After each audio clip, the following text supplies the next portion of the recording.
Java 12 e kampionatit kombëtar të futbollit për kategorinë e tretë nuk ka shkuar siç pritej për klubin e futbollit Shiroka.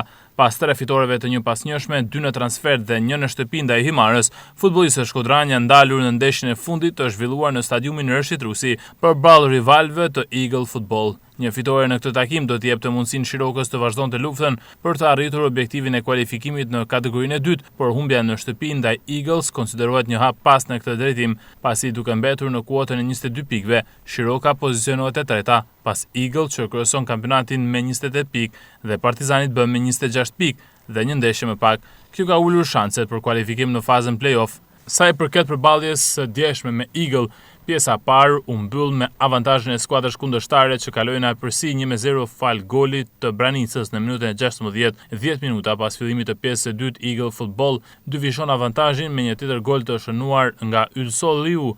Shiroka e pasiguruar nga disavantazhi, e nis një ofensiv të fuqishme dhe arrin të shënojë golin e parë në minutën e 58 me autor Gabriel Ogungbire. Minutat në vazhdim shoqërohen me një luftë të ashpër ku Shiroka kërkon me ngul barazimin, ndërsa Eagles Football përpiqet të mbajë avantazhin.